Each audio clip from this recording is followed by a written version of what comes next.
I am Dita Bhargava, and I'm running for the office of State Treasurer, first and foremost because I believe in our state and its future.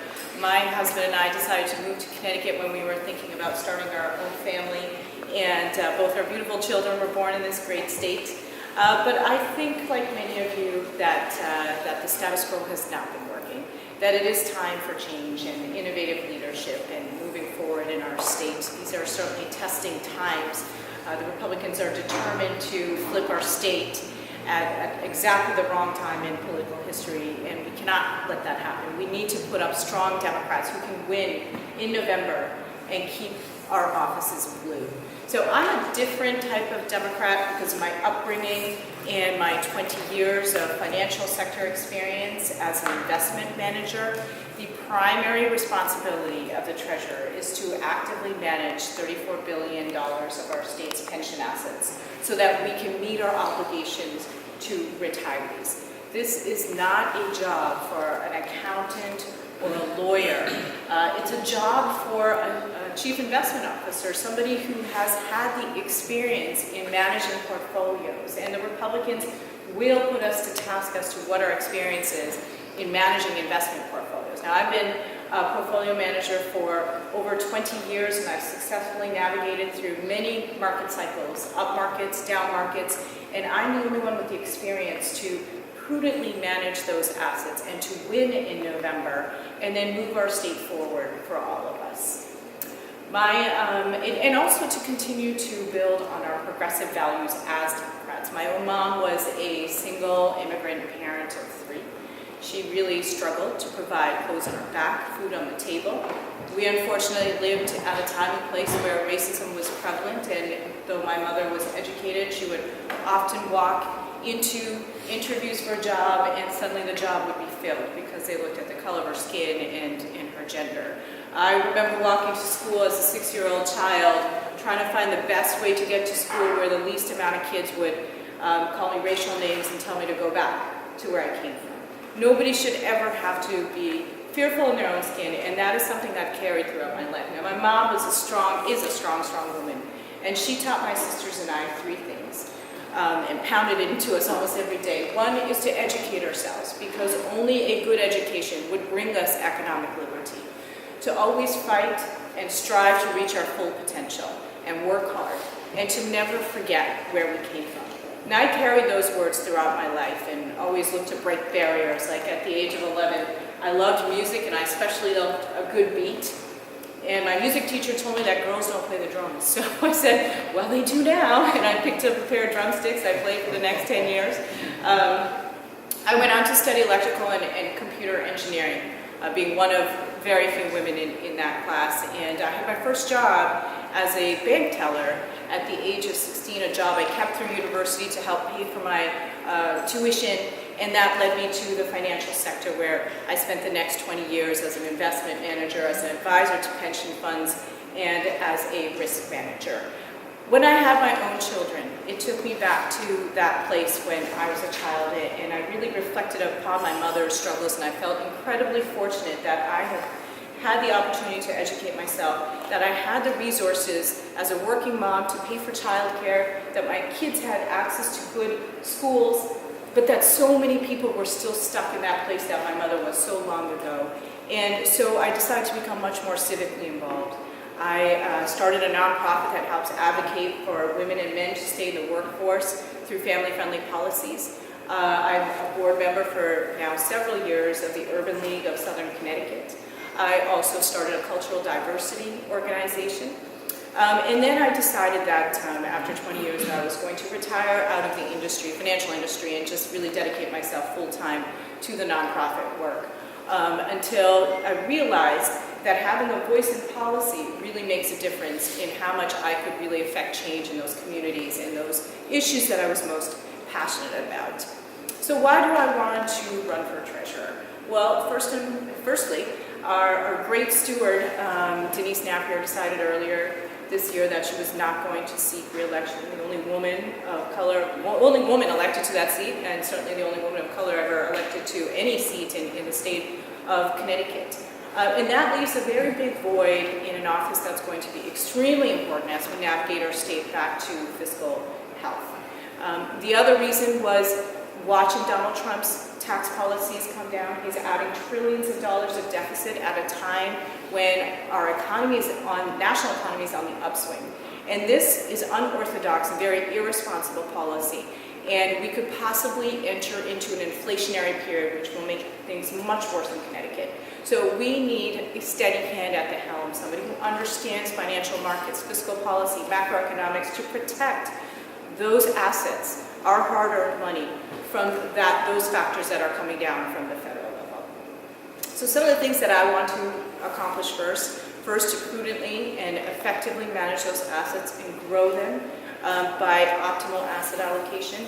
I want to make sure that we are not paying fees that are not commensurate with the type of return that we're getting from money managers.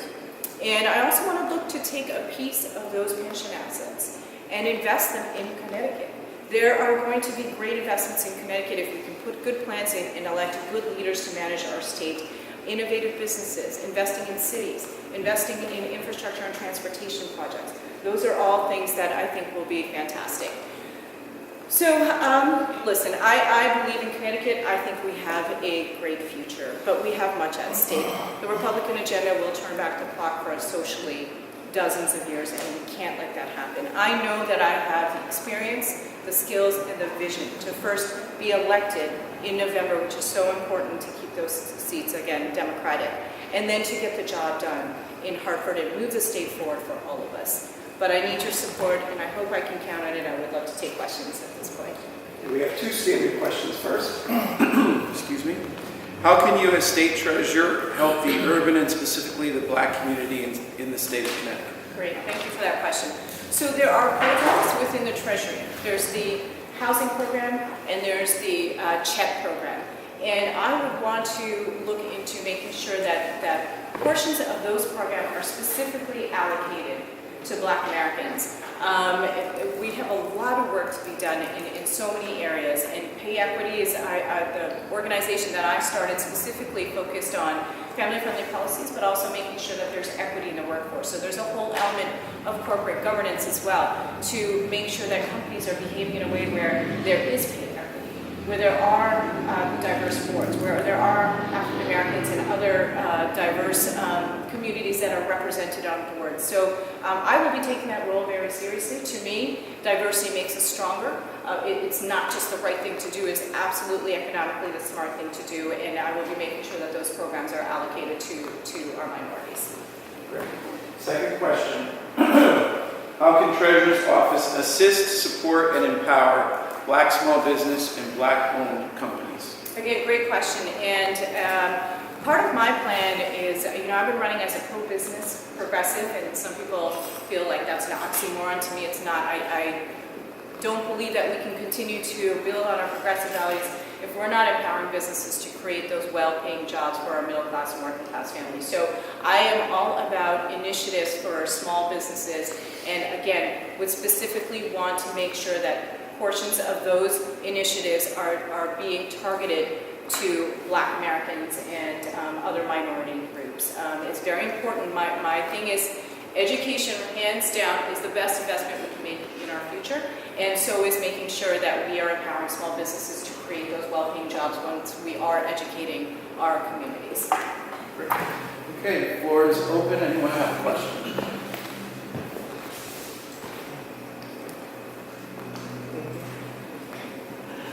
Is there something that you think the Treasurer's Office should be doing and they're not doing it? And would you implement that?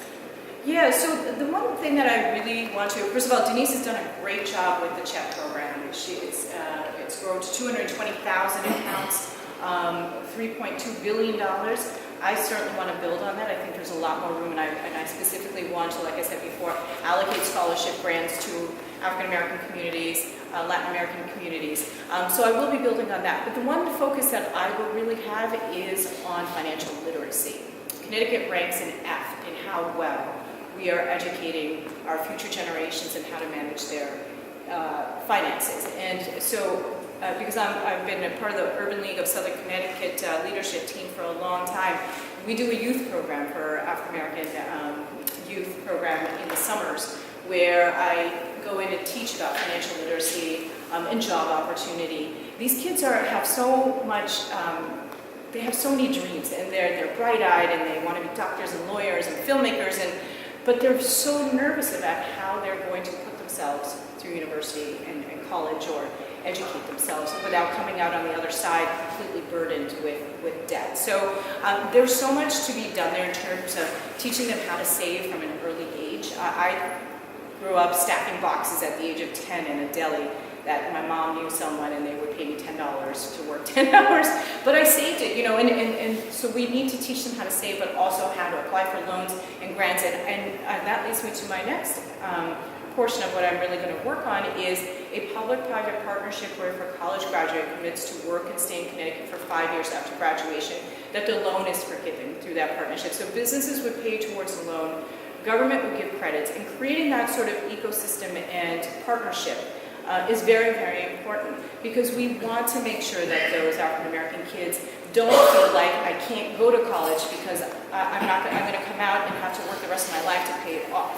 We have to offer those opportunities. And so financial literacy and educational programs and college loan forgiveness programs are going to be at the pillar of what I do at the Treasury. Anyone else? Yes. Specific to your running this year, I believe you started off running for governor. Exploring. Well, if somebody were to ask you, probably that was your target. Yes, I was exploring running for governor. That's right. So my question is, what led from your transition to considering governor to actually running for treasurer? Yeah, that's a great question. Thank you for asking that. So when I decided to explore running for governor, as a Democrat, and I was actually the vice chair of the state party, Democratic state party at that point.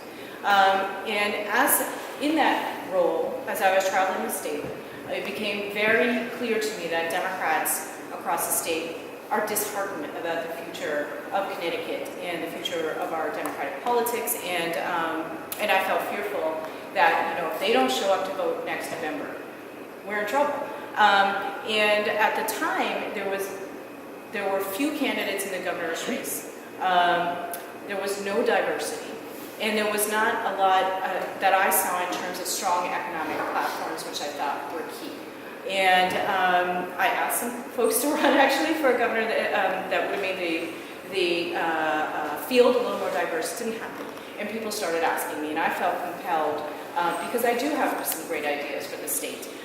In the meantime, the field has certainly widened. It's definitely more diverse, and there are some really good ideas. But also what happened in January is that Denise decided not to seek re-election. I was not going to stand against Denise. I think she's been a fantastic steward of this state. But when she decided not to, it does create a void in a very important office. And Democratic leaders across the state started suggesting to me, because I have 20 years of what's needed, investment management experience, that lines up very well with that office. And listen, I'm proud to hopefully be walking into some big shoes, but also as a woman of color. But I think I have I want to make our Democratic ticket as strong as possible. I want us to win in November. And I feel very confident that I'm best positioned to win this seat in November, and very confident that I'm best positioned to get the work done that needs to, the very important work that needs to be done in this office. Thank you. Well, thank you. Appreciate it.